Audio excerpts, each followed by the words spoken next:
प्रधानमंत्री नरेंद्र मोदी ने कोरोना काल में देश को संबोधित करते हुए कई बार हमें अपने सीनियर सिटीजन और बुजुर्गों का विशेष ख्याल रखने को कहा, क्योंकि कोरोना से उन्हें ज्यादा जोखिम है। पर बात सिर्फ कोरोना काल की नहीं है। बढ़ती उम्र के साथ स्वास्थ्य का विशेष ध्यान रखना जरूरी होता है और समाज के बुजुर्गों का और सीनियर सिटीजन के स्वास्थ्य का ख्याल रखना हर समाज की विशेष जिम्मेदारी होती है, क्योंकि हर खुशहाल वर्तमान के नींव में हमारे बुजुर्गों का विशेष योगदान रहता है। हम और हमारा समाज अपने बुजुर्गों का सम्मान, उनकी देखभाल कैसे करता है, उनके स्वास्थ्य का किस प्रकार ध्यान रखता है, उनके लिए कैसी हेल्थ फैसिलिटी मुहैया करवाता है, उससे हम और हमारी समाज की सोच और चरित्र का पता चलता है। क्योंकि जिन उंगलियों को हम पकड़कर बड़े हुए, हम अपने जीवन में आगे बढ़े, जिनकी बदौलत हमने कई मुकाम हासिल की, जब वो बीमार, वृद्ध और लाचार हो जाते हैं तो हमारी क्या भूमिका होती है? वो हमारे आपके और हमारे समाज का दर्पण होता है। नमस्कार, आप देख रहे हैं रोमिंग रिपोर्टर। भारत अपने सीनियर सिटीजन का ख्याल रखता है। अपने बुजुर्गों का ख्याल रखना हमारे संस्कार में है। हालांकि देश में अपवादों की भी कमी नहीं है। लाखों की संख्या में बुजुर्ग मिल जाएंगे जिन्हें वो नहीं मिल रहा जिसके वो हकदार हैं। उदाहरण के तौर पर भारत में वृद्ध आश्रमों की कमी नहीं है। वो वृद्ध आश्रम हमारे लिए गर्व की बात है या हमारे समाज पर धब्बा है, इसका फैसला हम और आप दिल पर हाथ रखकर कर सकते हैं। Steel authority of India limited यानी कि सेल भारत सरकार का उपक्रम है और विश्व की 20वीं सबसे बड़ी स्टील निर्माता है। भारत में स्टील उत्पादन में पहली पंक्ति में है। सेल अपने एम्प्लॉयज के स्वास्थ्य का विशेष ध्यान रखता है। अपने कर्मचारियों के लिए उसने अव्वल दर्जे की हेल्थ फैसिलिटी मुहैया करवा रखी है। न सिर्फ कर्मचारियों का बल्कि अपने रिटायर्ड कर्मचारियों के स्वास्थ्य का भी सेल ने ख्याल रखा है। सेल मेडिक्लेम पॉलिसी के जरिए जुलाई के पहले हफ्ते में सेल ने SAIL mediclaim scheme for retired employees 2020-21 को लागू किया। इस पॉलिसी में क्या है? क्या यह पिछले पॉलिसी के ही जैसी है? क्या उसमें कुछ अंतर है? उसमें कुछ नया है? और वो जिनके लिए है, और वो बात कि वो जिनके लिए है, क्या वह उस पॉलिसी से संतुष्ट हैं? इन सभी मुद्दों को बारीकियों से समझने के लिए मैं बात करूंगा federation of retired SAIL employees के वर्किंग कमेटी के चेयरमैन डॉक्टर VN शर्मा से। तो चलते हैं और मिलते हैं डॉक्टर शर्मा से।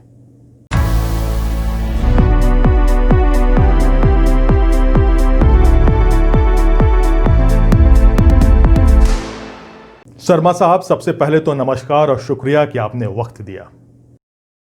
मेरा पहला सवाल आपसे यह है कि federation of retired SAIL employees क्या है? ये हिंदुस्तान भर में अभी वर्तमान में जी सेल के जो रिटायर्ड एम्प्लॉयज हैं, जी अवकाश प्राप्त कर्मचारी, जी उनकी संख्या लगभग 1,30,000 की है। अच्छा और ये पूरे हिंदुस्तान में केरला, कन्याकुमारी से लेकर कश्मीर तक और इधर अरुणाचल प्रदेश तक लोग रहते हैं।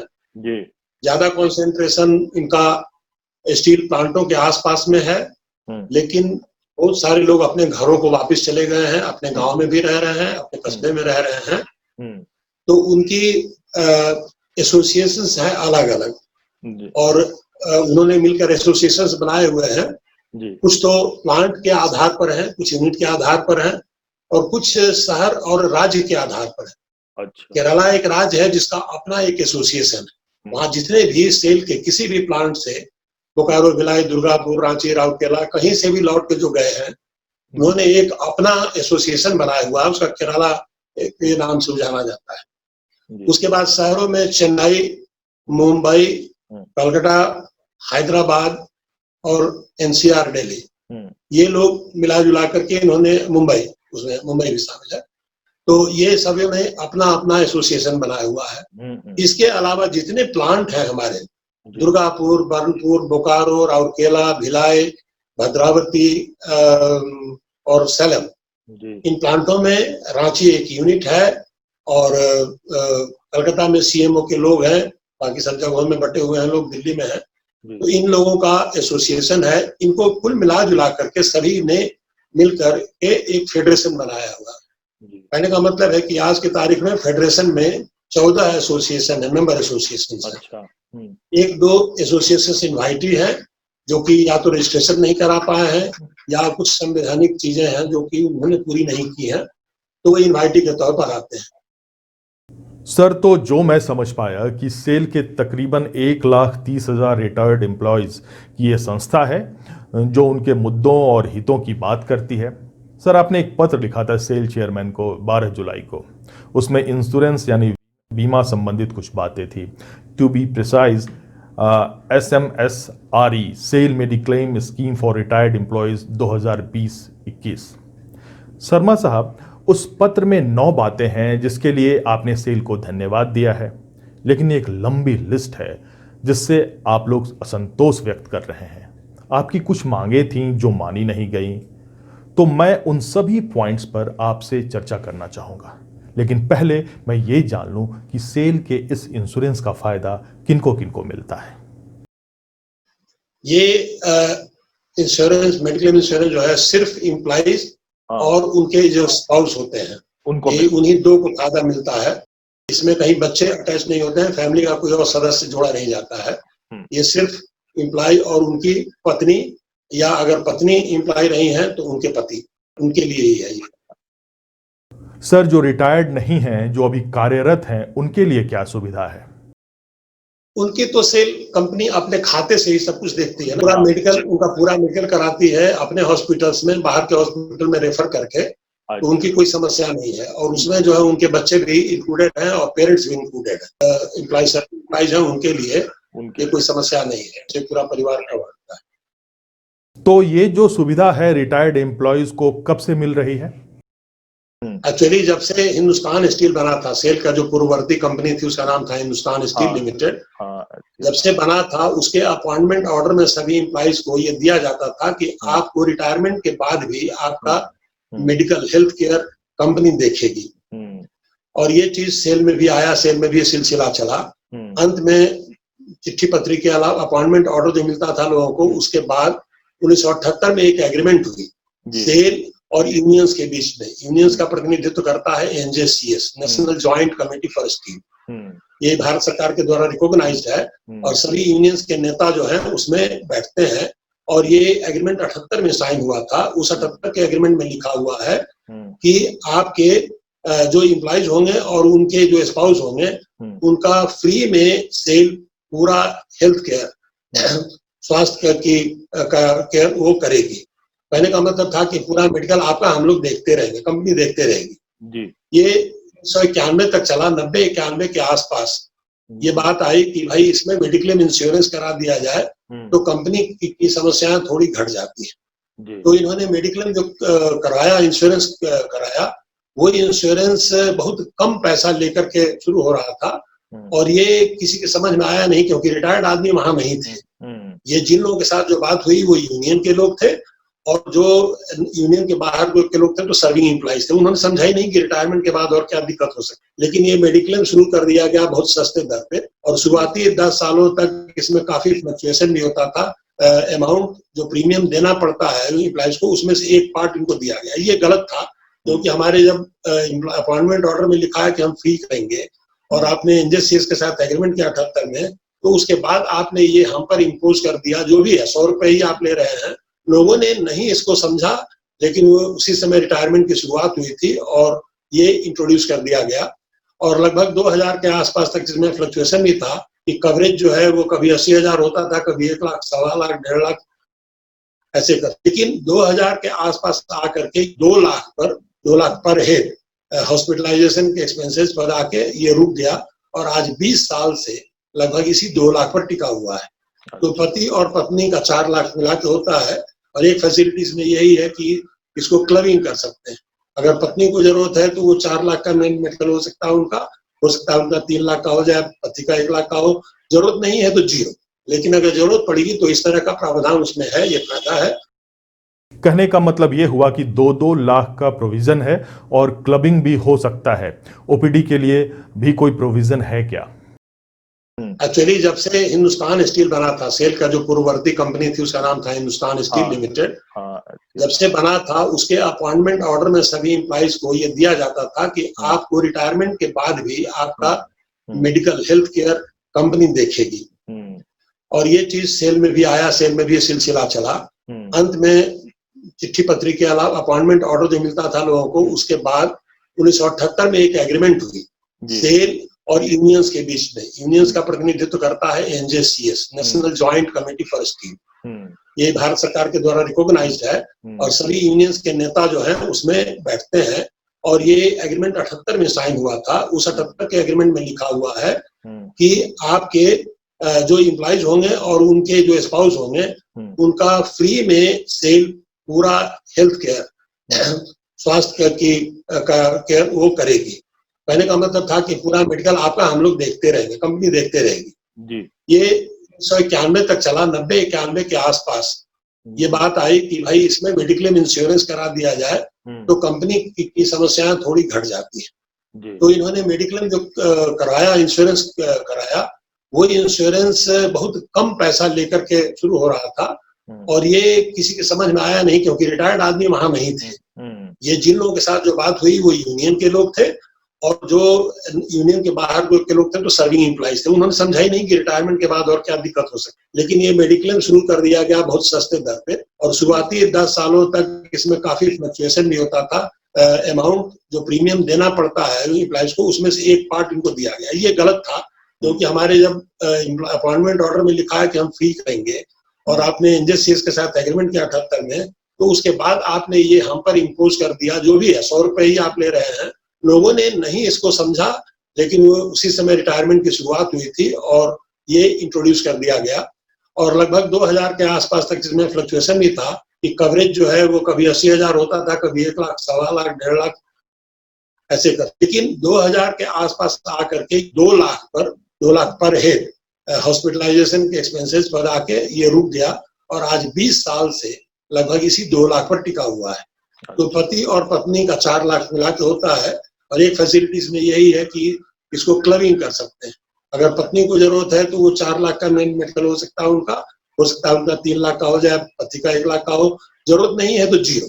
लेकिन अगर जरूरत पड़ेगी तो इस तरह का प्रावधान उसमें है, ये फायदा है। ओपीडी के लिए भी उसमें कोई चेंज नहीं हुआ है। महंगाई इतनी अधिक बढ़ गई है, उसके बावजूद ओपीडी में 70 से जो कम 60 और 70 के बीच में रिटायरमेंट 60 में होता है नॉर्मल, तो 58-55 में ले सकते हैं। आप जो वॉलंटरी लिया तो उसको 70 तक के लोगों को 4000 मिलता है ओपीडी में और 70 के बाद वाले लोगों को 8000 मिलता है। तो जो हम बेसिक प्रीमियम देते हैं उस पर बेसिक फैसिलिटी यही दी जाती है। हम लोग बहुत दिनों से संघर्ष कर रहे हैं, कह रहे हैं कंपनी को कि आप इसको बढ़ाइए। और दूसरी चीज ये है कि आप अपने एनजेसीएस एग्रीमेंट के हिसाब से फ्री कीजिए।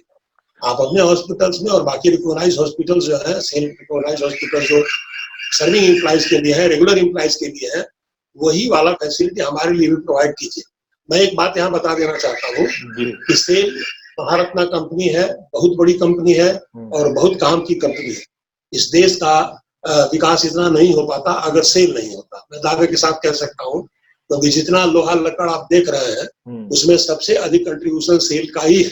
जितना लोहा का सामान सप्लाई हुआ, पुल बने, मकान बने, जितना भी आपको फ्लैट बन रहा है, शहरों का विकास हुआ है, रेल लाइन बनी है, रेल हमारे यहाँ से सप्लाई होता है, रेल का पहिया बनता है, सारे कारों के लिए स्टील सप्लाई किया जाता है।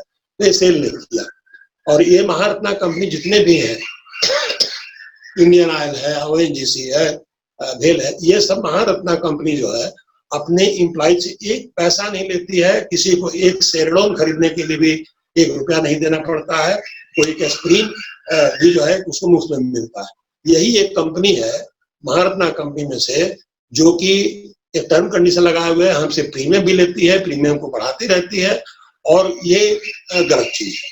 तो मैं गलत हमारे काउंसिल में अनोनिमस है कि ये गलत है और इसमें जो है सेल को हम लोग उसको बातचीत करनी चाहिए और इसका कोई तौर तरीका निकाल के सेल को ही बियर करना चाहिए, सेल को ही खर्चा उठाना चाहिए। सर, आप लोगों को कितना प्रीमियम देना पड़ता है 1 साल में? इस बार हम लोग का प्रीमियम थोड़ा घटा दिया गया है। मैंने पहला लाइन लिखा है उसमें कि सेल का प्रीमियम इस बार घटाया गया है, आपने देखा होगा।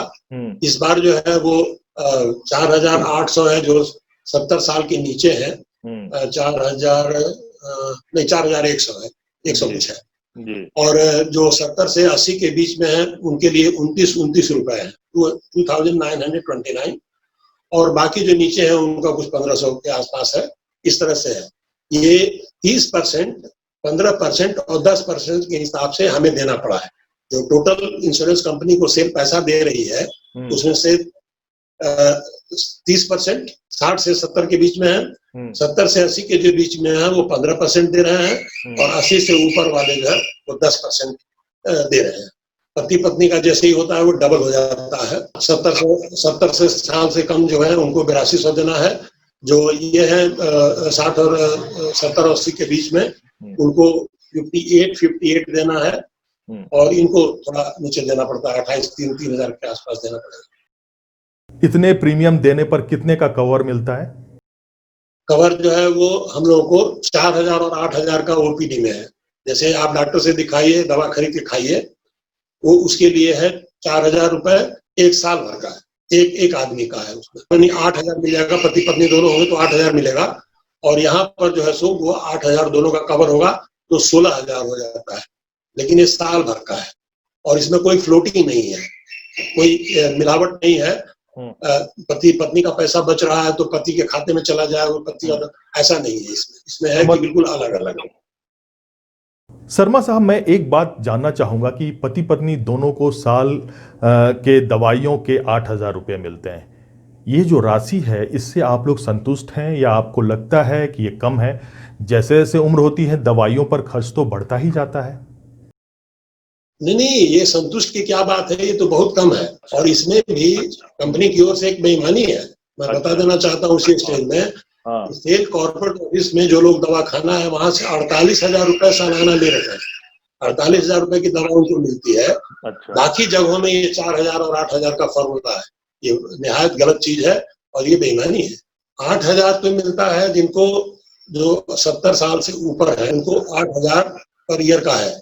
लेकिन सेल कॉर्पोरेट ऑफिस के में हमारी डिस्पेंसरी है, उस डिस्पेंसरी से तो वहां के लोग दवा लेते हैं, उनको 48,000 रुपए पर ईयर कवरेज है। 8000 नहीं है, 48,000 रुपीज पर हेड पर कवरेज है। वहां पर है कि आप दवा डॉक्टर लिखेगा, आप जाके वहां पर डिस्पेंसरी में दीजिए। अगर दवा है तो आपको हाथों हाथ दे दी जाएगी बिना पूछे हुए, और अगर नहीं है तो आपको दे दिया जाएगा टाइम कि आप कल या परसों आ जाइए, दवा खरीद के ला के रख ली जाएगी, आपको मिल जाएगा, आप ले लीजिए। तो ये 48,000 रुपये तक की दवा की सुविधा सिर्फ दिल्ली वालों के लिए है या किसी और जगह से भी लोग दिल्ली के डिस्पेंसरी में जाकर दवा ले सकते हैं? एक्चुअली क्या है कि पिछले साल भर पहले तक ये था कि दिल्ली में जो गया है और अपना कार्ड वार्ड लेके जाए तो उसको वहाँ डॉक्टर देख लेता था, दवा मिल जाती थी, ये सही बात है। लेकिन अभी क्या हुआ कि साल भर पहले जब हम लोगों ने कहा कि भाई दिल्ली वाला ही नियम सब जगह लागू करो, तो इन लोगों ने क्या किया है कि बाहर के लोगों को रोक दिया है, मना कर दिया है और अब वो नहीं देते हैं, अब नहीं दे रहे हैं बाहर वालों को। सर, एक बार फिर 2020-21 के स्कीम की बात, इसमें ऐसी बहुत सी बातें हैं जिस पर आप लोगों ने खुशी जाहिर की, जैसे प्रीमियम कम हुआ, दूसरा सुपर टॉपअप पॉलिसी। ये सुपर टॉपअप पॉलिसी क्या है? ये सुपर टॉपअप पॉलिसी, इसके पीछे एक बैकग्राउंड है, मैं बता दूं आपको। कुछ दिन पहले हम लोगों को पता लगा कि कोरोना के जो हॉस्पिटलाइजेशन हो रही है उसमें 12-15 लाख रुपए बड़ी आसानी से खर्च हो जा रहे हैं। अच्छा। क्योंकि हर चीज का दाम बहुत जैकअप हो गया है, कोई भी हॉस्पिटल जो है काफी कॉस्टली हो गया है, तो अभी जो है वो बहुत ज्यादा हो रहा है। तो हम लोगों ने चेयरमैन को भी चिट्ठी लिखी, बाद में स्टील मिनिस्टर को हमने चिट्ठी लिखी कि भाई ये सेल को कहिए कि ऐसे केसेस को वो कवर कर ले। क्योंकि अगर कोई एम्प्लॉय रिटायर्ड आदमी की, रिटायरीज में भी अलग अलग तरह के रिटायरीज है। 2007 के पहले के जो रिटायरीज हैं उनकी आमदनी पैसा वो बहुत कम लेके आए थे। जो 1991 में रिटायर किए हैं वो 3.25 लाख से अधिक किसी को नहीं मिला। 97 में जो रिटायर हुए हैं 5 लाख से अधिक नहीं मिला, और 2001-2 में जो रिटायर हुए हैं उनको जो है मुश्किल से 8-10 लाख रुपए मिले होंगे, इस तरह से, depending on their position in the company. तो और अभी जो है 6th पे रिवीजन और 7th पे रिवीजन के बाद थोड़ा पैसा मिल गया है। तो एक इसमें दिक्कत यह है कि जो 2007 के बाद, मैंने 6th पे रिवीजन के बाद वाले जो लोग हैं वो तो इसको बियर कर सकते हैं, लेकिन उसके पहले वाले लोग जो है वो इसको बियर नहीं कर सकते हैं, वो पैसा नहीं दे सकते हैं। मैं नहीं जमा कर रहा हूँ, मैं नहीं दे रहा हूँ, अच्छा, क्योंकि मैं नहीं दे सकता। उससे पहले का मैं रिटायरी हूँ, मैं व्यक्तिगत तौर पर कह रहा हूँ, और मेरे जैसे बहुत सारे लोग हैं जो इसी तरह से नहीं जमा कर पा रहे हैं। लेकिन सुपर टॉपअप स्कीम इसलिए लगा दी गई कि हम लोगों ने कहा कि आप कंपनी उसको कवर करे। कंपनी ने कवर किया, वो जो कहते हैं ना मियाँ की ज्योति मियाँ का सर, वो हमारे ऊपर आ गया कि आप ही साहब सुपर टॉपअप तो किया, बड़ी अच्छी चीज है, क्योंकि आप कंपनी नहीं अगर कर सकती है तो चलो एक प्रोविजन दिया। आपने कहा कि उन्हीं को यानी सेल को बियर करना चाहिए था, पर हो सकता है कि कंपनी के पास पैसे नहीं हो, वो पैसे कहां से लाएंगे? कंपनी जो है सो CSR के नाम से इतने सारे पैसे खर्च कर रही है, इधर उधर दुनिया जहान के लोगों को बांटती चलती है, और अपने ही एम्प्लॉय जिन्होंने इसको ग्रीनफील्ड से खड़ा किया है, आप बोकारो के रहे ओरिजिनल प्रोडक्ट है, उस समय के हैं जो 91, 92, 94 में रिटायर हुए हैं या 2006-7 में भी हुए हैं, उन्होंने क्या कंट्रीब्यूशन किया है। अब आप उनके बारे में तो जरा सा भी सोच नहीं पा रहे हो। तो हम लोगों का ये कहना था, हमने सजेशन में डिमांड भी किया है कि ये कंपनी जो है, अभी हम लोग ये नहीं मानेंगे कभी भी कि कंपनी का जो फ्री करने के लिए हम लोग कह रहे हैं, फ्री में आपने एग्रीमेंट किया हुआ है वो छोड़ दीजिए, लेकिन हम लोग इसमें है कि भाई ठीक है, अभी जल्दीबाजी है और कोरोना 1-2 साल के लिए है, कोरोना पीरियड में आप हमसे उसी रेशियो प्रोपोर्शन में ले लो जो आप बेसिक प्रीमियम में ले रहे हो, 30, 15 और 10% के हिसाब से आप हमसे भी ले लो, लेकिन पूरा का पूरा मेरे ऊपर नहीं, हम नहीं दे पाएंगे। तो ये जो टॉपअप है, इस टॉपअप के प्रीमियम के भरने की जिम्मेवारी आप लोगों पर है, कंपनी इसमें साझेदारी नहीं की है? अच्छा। नहीं, बिल्कुल नहीं। तो जो मैं समझ पा रहा हूं कि सुपर टॉपअप के प्रीमियम को भरने की जिम्मेवारी आप लोगों के पास है, कंपनी ये रिस्पॉन्सिबिलिटी नहीं ले रही है या साझा भी नहीं कर रही है। अब एक और पॉइंट जिससे आप लोग खुश हैं वो है extending the facility of pre-2004 VISP retirees. ये क्या है? ये हमारा एक प्लांट है भद्रावती में। अच्छा। VISP, हाँ। ये हमेशा सरकारी प्लांट था। हाँ। जब महाराजा, आपको पता होगा कि वो सबसे पहला स्टील प्लांट है इस देश का, जो महाराजा ऑफ मैसूर ने अपने दम से खड़ा किया था। हाँ। और जो इस देश के महान इंजीनियर थे विश्वेश्वरैया, ये उनकी देखरेख में खड़ा हुआ था। वो स्टील प्लांट चलते चलते बाद में मैसूर सरकार, कर्नाटका सरकार के पास चली गई, और कर्नाटका सरकार एक प्रोफेशनल बॉडी नहीं थी स्टील मैनेजमेंट के लिए, तो वो उन्होंने घाटे में चलने लगी या उनका बिजनेस एक्यूमेंट नहीं था, अच्छा नहीं रहा, तो उन्होंने सेंट्रल गवर्नमेंट को सेल को हैंडओवर करने के लिए लिखा पड़ी की, और सेंट्रल अंत में ये हो गया। सेल के पास वो कंपनी आ गई है, अब सेल की वो अपनी कंपनी है। ये बहुत दिन तक इसके साथ एसोसिएटेड रही, लेकिन वो फिर अब अपनी कंपनी हो गई। सेल ने क्या किया कि 2004 के पहले के जो रिटायरीज थे उनके बारे में एक ऑर्डर निकाल दिया कि इनका मेडिक्लेम इंश्योरेंस कवर नहीं होगा, मेडिक्लेम हम नहीं देंगे इनको। अच्छा। तो उनको नहीं दे रहे। सेल ने क्या किया कि 2004 के पहले के जो रिटायरीज थे उनके बारे में एक ऑर्डर निकाल दिया कि इनका मेडिक्लेम इंश्योरेंस कवर नहीं होगा, मेडिक्लेम हम नहीं देंगे इनको। अच्छा। तो उनको नहीं दे रहे हैं। तो इस बार जो है हम लोगों ने काफी लिखा पढ़ी की थी, काफी बातचीत की थी, मंत्री से भी बात किया गया था। अनंत कुमार ने भी इसके बारे में लिखा था, जो मंत्री थे स्वर्गीय अनंत कुमार जी, माननीय मंत्री, तो उन्होंने भी लिखा था, उनसे भी मेरी बात हुई थी। उन्होंने कहा कि नहीं होना चाहिए, मंत्री ने कहा कि होना चाहिए, और अंत में इस साल ये ऑर्डर हुआ है। इतना संघर्ष के बाद स्वर्गीय अनंत कुमार तो नहीं रहे, लेकिन कम से कम ये चीज अभी आई, तो ये हो तो गया है।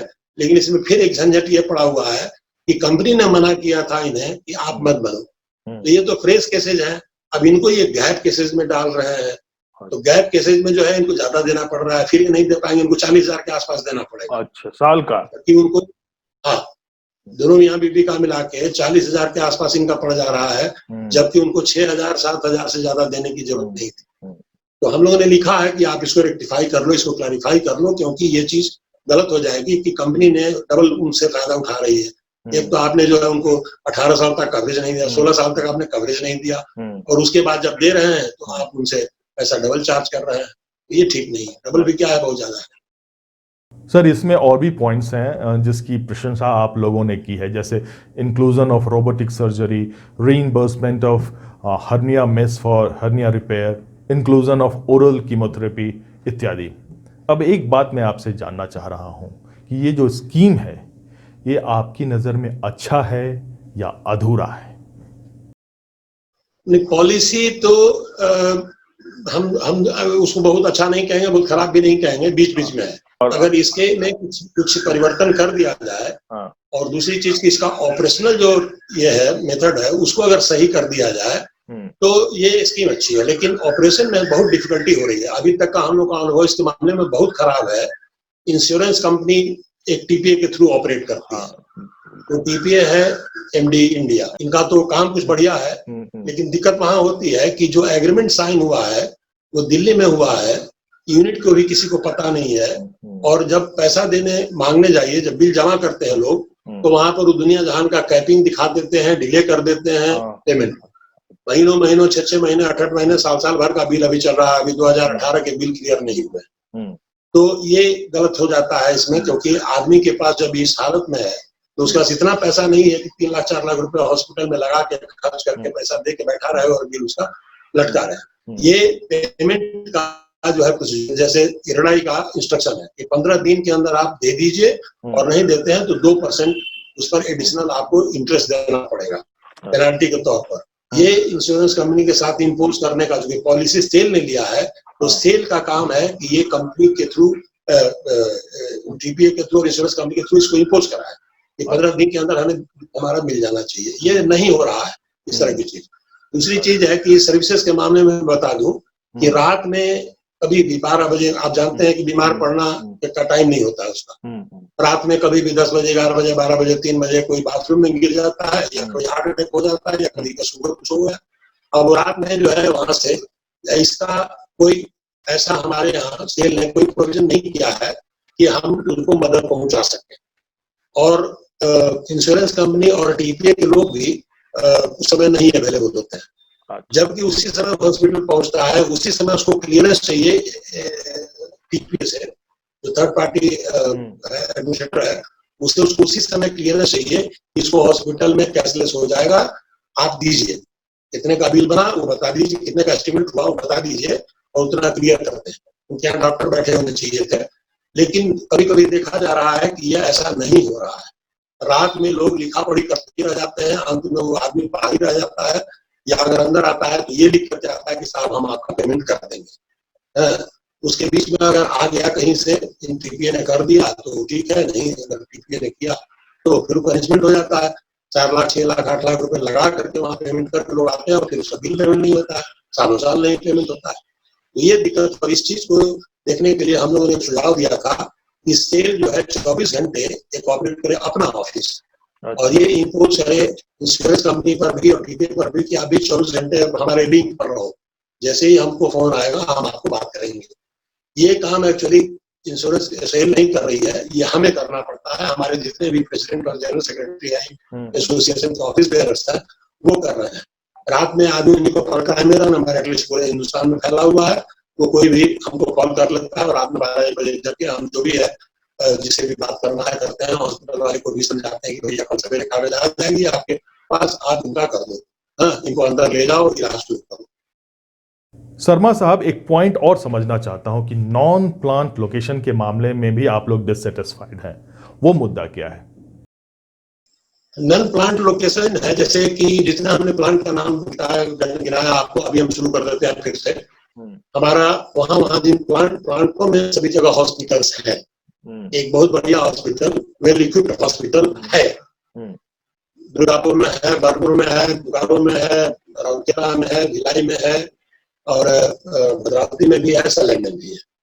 वहां पर प्रोविजन है कि आप वहां दवा दीजिए, लेकिन कहीं कहीं पर ओरल ऑर्डर से उनके एमडीज या चीफ एग्जीक्यूटिव या किसी ने उनको आ दिया है, पूरी दवा नहीं देते हैं, कुछ दवा देते हैं, कुछ लिख देते हैं, बाजार से खरीदनी है, दवा इनको पूरी की पूरी देनी चाहिए। ये हम लोगों का एग्रीमेंट भी है साथ में, और इनको ये पॉलिसी में भी आना चाहिए था कि जब आपको पर्सनल आपने हेल्थ केयर पूरा का जिम्मा लिया है तो आप दवा वहां पर दीजिए। ये प्लांट लोकेशन की बात है। उसमें से एक अलग से बनता है रांची।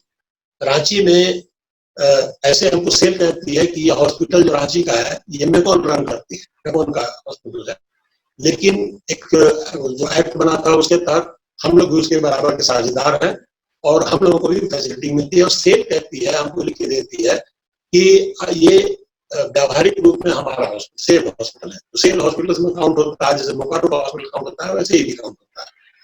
लेकिन यहाँ बहुत सारी फैसिलिटीज हम लोग को नहीं मिल पाती है। एक तो ये नॉन प्लांट लोकेशन में है, और दूसरा है कि जैसे कलकत्ता में रह रहे हैं लोग, बॉम्बे में रह रहे हैं, गाँव में रह रहे हैं, शहरों में रह रहे हैं, आप दूसरे शहरों में, हम खाली बड़े शहरों का नाम नहीं लेंगे, खाली वाइजैक, विजयवाड़ा और हैदराबाद और नागपुर और सब जगह 10, 20, 25, 50 आदमी तो एम्प्लॉय थे और रिटायर करके बहुत सारे लोग वहां बसे हैं। जैसे केरला हो गया, पूरा का पूरा केरला आप ले लीजिए, उस गाँव में जो लोग बसे हुए हैं, हमारे अपने बिहार में जो पटना में और चाहे दरभंगा में जाके बसे हुए हैं, उनके लिए कोई इंतजाम नहीं है। ये नॉन प्लांट लोकेशंस कहा जाता है। तो नॉन प्लांट लोकेशंस में केवल कलकत्ता में एक ये दिल्ली में जैसा हमने बताया आपको है डिस्पेंसरी 2 है, और 2 डिस्पेंसरी कलकत्ता में है, एक सीएमओ के ऑफिस में है और एक रॉ मटेरियल्स डिवीजन के ऑफिस में है। रॉ मटेरियल्स डिवीजन के ऑफिस में जो चलता है वो उसके लिए दूसरा नियम है, और जो सीएमओ के ऑफिस में चल रहा है उसके लिए दूसरा नियम है। सर, तो जो नॉन प्लांट लोकेशंस में रह रहे हैं या गांव में रह रहे हैं, वो अपना इलाज कहाँ करवाते हैं? अगर हमारे गांव देहात में आदमी है तो वो फिर पटना आएगा, दरभंगा का आदमी दरभंगा आएगा, घूमते फिरते बीमार पड़ेगा तो ओपीडी के लिए भी, और ओपीडी के लिए जानते हैं कि डॉक्टर कितना कॉस्टली होगा, एक डॉक्टर 800, 900, 1000 रुपए तो सीधे सीधे ले लेता है, तो छोटा डॉक्टर है वो आपको दवा एडमिट करने के लिए। तो हम लोग कहते हैं कि भाई रजिस्टर्ड मेडिकल प्रैक्टिशनर को आप अलाउ करो, वहां पर आप लोकेट करो कुछ डॉक्टर्स को जिनको आप करते हैं, यहाँ पर शहरों में भी कर रहे हैं, जिनको रीजनल डॉक्टर कहा जाता है। शर्मा साहब, अब मैं आपसे जानना चाहूंगा कि जो आपकी सेल से इंश्योरेंस संबंधी डिमांड्स हैं, मांगे हैं, वो क्या क्या हैं? सबसे पहला तो ये है कि सिर्फ इसमें मेडिक्लेम को ये नहीं लेंगे, पूरी पॉलिसी के मामले में, क्योंकि तो इसमें भी जाकर के इफेक्ट होता है। सबसे पहले तो कम्युनिकेशन गैप बहुत बड़ा है। अच्छा, अभी तक आप सोच सकते हैं कि 3 दिनों में केवल 2018 के दिसंबर में ये चेयरमैन साहब हम लोगों से मिले थे। उसके पहले एक ईडी साहब आए रांची, वो हमसे मिलके गए, वो उसके साथ मीटिंग नहीं थी, लेकिन मान लेते हैं हमारे साथ मिले तो फोर्स के साथ एक मीटिंग नोटिस करके दिया था। उसका कुछ फॉलो अप नहीं हुआ। जब एक बार पहुंच जाते हैं तो उसका कुछ जवाब नहीं आता है। जो हमने चिट्ठियां लिखी हैं उसका कोई जवाब नहीं आएगा, एक्नॉलेजमेंट भी नहीं आता है। सरकार के मंत्री के यहाँ से आ जाए तो आ जाए, सेल से नहीं आता है। और न ये बताए हाल साल में कुछ इंप्रूवमेंट हुआ था, मैं ये बता दूं क्योंकि गलत हो जाएगा नहीं बताना। वहां पर किसी ऑफिसर को डिप्यूट किया गया, जीएम लेवल के ऑफिसर को, पिछले साल 2019 के आसपास, और उनसे कहा गया कि आप हमारे साथ कोऑर्डिनेट करें। कोऑर्डिनेट करने में क्या हुआ कि उन्होंने जितनी बातें हमें बताई वो सब बात गलत निकलती थी। अच्छा, महीने 2 महीने बाद वही कहते थे कि नहीं हमने तो कहा ही नहीं, हमने तो लिखा ही नहीं, लिखा होगा ऑर्डर था उसको कह दिया उन्होंने नहीं लिखा। अभी जो वहां से देख रहे हैं वो 2 महीने पहले उन्होंने हमसे जितनी बातें कही कि साहब ये चीज पर फॉर्मूला बन रहा है, वो मैंने लोगों से अपने लोगों को बता भी दिया कि देखो ये इम्प्रूवमेंट बनने वाला है। जैसे एक था इसमें कि जो हम लोग का प्रीमियम है वो कम हो रहा है, लेकिन कवरेज बढ़ने की बात थी। कवरेज 4 लाख हम लोग डिमांड कर रहे थे पर हेड, वो 3 लाख करने की बात थी। उन्होंने कहा कि 3 लाख हो जाएगा, नहीं हुआ। कुछ जो है ये प्रीमियम में और कम करने की बात थी, 80 से ऊपर वालों के लिए प्रीमियम 200 रुपए नॉमिनल चार्ज था, वो फिर नहीं हुआ। आप देख ही रहे हैं 1500 चला गया। तो इस तरह से जो है जो कम्युनिकेशन होता भी है वो गलत कम्युनिकेशन होता है। और सही बात ये है कि सेल में या ऐसी कंपनीज में आपसे बहुत डिफरेंट हो गया, सरकार में भी आप नीचे के लेवल के लोगों का कोई कमिटमेंट या कोई बातचीत का भाव नहीं दे सकते हैं, क्योंकि अंत में ऊपर वाला डिसाइड करता है। ऊपर वाला ये इनको बोलने की हिम्मत नहीं पड़ती है, उनको बताने की हिम्मत नहीं पड़ती है। तो होता क्या है कि अंत में जो ऊपर वाला हिसाब लगाता है, अपना मैथमेटिक्स करता है फाइनेंस का, वो जोड़ घटा के उसी हिसाब पर तय कर देता है। अच्छा। और ये बोल नहीं पाते हैं, ये कही बात है। तो फिर दूसरा कम्युनिकेशन है। दूसरा है कि पूरा का पूरा हेल्थ केयर इनको लेना चाहिए। तीसरा है कि सेल पेंशन स्कीम जो है सो हमारा लटका हुआ है, उसके बारे में हमारा उसमें यही है कि सेल जो है इस बार सेल एक अच्छा काम क्या है, अब इसको ऑपरेशनल जब होगा तब कैसे होगा। सेल ने तो जो मैंने कहा कि आप 24x7 का इंतजाम कीजिए, ऐसा कुछ लोगों को बैठाइए, ऑफिस खोलिए, ये उन्होंने एग्रीमेंट में कर लिया है, इंश्योरेंस कंपनी को जिम्मा दे दिया है। अब इंश्योरेंस कंपनी 24x7 करेगी कि नहीं करेगी, बैठाएगी कि नहीं बैठाएगी, लोग उनको कॉन्ट्रैक्ट करेंगे तो जवाब मिलेगा कि नहीं मिलेगा, वो हमने लिखा है कंपनी को इंश्योर करिएगा। और जैसा हमने बताया 5 आप कह रहे थे, तो कम्युनिकेशन गैप जो है खत्म करें, सीधी सीधी बात होनी चाहिए। अगर किसी को कोई परेशानी है तो कॉर्पोरेट ऑफिस में ही देखना पड़ेगा, क्योंकि प्लांट के लोगों को ज्यादा पता नहीं चलता है। प्लांट में जो यहाँ पर रिसोर्स पर्सन्स है वो कहते हैं कि मुझे पता नहीं, तो कॉर्पोरेट ऑफिस को ही हैंडल करना पड़ेगा, क्योंकि एग्रीमेंट उन्होंने साइन किया है। ये फ्री में करना चाहिए। ये मेडिकल जो है, बिल्कुल मेडिकल का मामला, हेल्थ केयर का मामला फ्री में कर देना चाहिए। रेगुलर एम्प्लॉइज का जो है at par with that it should be done. और जो उनके लिए फैसिलिटीज है, जो हॉस्पिटल उनके लिए रिकॉग्नाइज्ड है, ये इनके लिए रिकॉग्नाइज होने चाहिए। प्रीमियम फ्री होना चाहिए। आप मेडिक्लेम अगर कराना चाहते हो तो प्रीमियम फ्री रखो। आप सीए 700 पैसा दे दीजिए, आप अपने प्रॉफिट से पैसा दीजिए, निकालिए। इस बार कंपनी प्रॉफिट में गई भी है, तो इसमें इनको कोई तकलीफ नहीं होनी चाहिए थी, परेशानी नहीं होनी चाहिए मेडिक्लेम के मामले में हम लोग। और ये जो बाकी हॉस्पिटल्स हैं सेल के, इनको बात तो हो रही थी, चरण साहब ने हमसे बात में कहा था कि हम हॉस्पिटल्स में इन्वेस्ट कर रहे हैं, काफी इक्विपमेंट मशीन्स लगा रहे हैं, ला रहे हैं, डॉक्टर का अपॉइंटमेंट भी निकलता है, एडवर्टाइजमेंट, तो वो सब कर रहे हैं। मुझे लगता है कि इसको हॉस्पिटल्स को स्ट्रेंथन करने की जरूरत है। और दवाई जो है फ्री में, हमारा कार्ड जो है, एक कार्ड हमने लिया हुआ है, अगर सेल से रिटायरी का कार्ड है तो किसी भी हॉस्पिटल में कहीं भी वैलिड होना चाहिए। हम कम से कम बोकारो, दुर्गापुर, औरंगाबाद में जाके कहीं से भी दवाई ले लें, ये हम लोगों का एक डिमांड रहा है, बहुत स्टैंडिंग डिमांड है, बहुत बड़ा डिमांड है। शर्मा साहब, आपने सेल मेडिक्लेम से संबंधित बहुत सारी जानकारी दी। आगे भी जब कभी हमें सेल के रिटायर्ड एम्प्लॉयज़ की मुद्दों पर हमें बातें करनी होगी तो मैं आपसे ज़रूर बात करना चाहूँगा। आपका बहुत बहुत धन्यवाद कि आपने वक्त दिया। नमस्कार। तो ये थे doctor VN Sharma, federation of retired SAIL employees के वर्किंग कमेटी के चेयरमैन। सेल मेडिक्लेम स्कीम 2020-21 के कुछ पॉइंट्स पर उन्होंने खुशी जाहिर की और कुछ मुद्दों पर वह असंतुष्ट नजर आए, और उनकी कुछ मांगे हैं जिस पर वो सेल की तवज्जो चाहते हैं, जैसे कवरेज 2 लाख से बढ़ाकर 4 लाख कर दिया जाए, कोरोना सुपर टॉपअप का प्रीमियम सेल दे या जिम्मेदारी साझा करे, रिटायर्ड एम्प्लॉयज़ और सेल के बीच के कम्युनिकेशन गैप को कम करने की मांग उनकी मुख्य मांगों में से एक है। उनकी कई मांगे जायज हैं। इस महंगाई के दौर में 4,000 रुपये दवाइयों के लिए साल का बहुत कम है। मैं उम्मीद करता हूं कि आने वाले दिनों में सेल अपने लाखों रिटायर्ड एम्प्लॉयज़ के स्वास्थ्य सुविधा संबंधी मांगों पर गंभीरता से विचार करेगा। तो ये थी एक ऑर्गेनाइज्ड सेक्टर या संगठित क्षेत्र के द्वारा स्वास्थ्य संबंधित सुविधा मुहैया करने की बात, जो आज के महंगाई के दौर में सफिशिएंट बिल्कुल भी नहीं है। जब एक ऑर्गेनाइज्ड सेक्टर का ये हाल है तो हम अनुमान लगा सकते हैं कि करोड़ों बुजुर्ग जिन्होंने अनऑर्गेनाइज्ड सेक्टर में काम किया होगा, उनकी क्या स्थिति है। हमारे सीनियर सिटीजन जो गांव में रह रहे हैं और जिनकी माली स्थिति ठीक नहीं है, उन्हें कैसी स्वास्थ्य सुविधा मिल रही होगी। हमारे समाज को सीनियर सिटीजन के सोशल और हेल्थ सिक्योरिटी पर जरूर सोचना चाहिए। हमारे मीडिया और टेलीविजन पर चिल्ला चिल्ला कर होने वाले तथाकथित डिबेट डिस्कशन में बुजुर्गों के स्वास्थ्य का मुद्दा भी शामिल होना चाहिए, क्योंकि देश के करोड़ों बुजुर्गों को सही स्वास्थ्य सेवा उपलब्ध नहीं है। और एक बात यह भी है कि अगर हमारे बुजुर्ग ऐसा महसूस करते हैं कि अब उन्हें पूछने वाला कोई नहीं, उनका इस्तेमाल हो गया है और अब समाज ने उन्हें दरकिनार कर दिया है, तो हमारे विकास के सारे दावे खोखले हैं, बेकार हैं। हमारे बुजुर्ग यूज एंड थ्रो पॉलिसी के हकदार बिल्कुल भी नहीं हैं। फिर मिलेंगे। कहते हैं जिंदगी चलने का नाम है और इसे समझने के लिए चलना पड़ता है। मेरे साथ समझिए जिंदगी को, जिंदगी की खूबसूरती को और उन पहलुओं को भी जो सामने नहीं आते, या यूं कह लीजिए कि सामने आने नहीं दिए जाते। बने रहें thetimesmedia.com पर। आप हमें फेसबुक और यूट्यूब पर भी देख सकते हैं।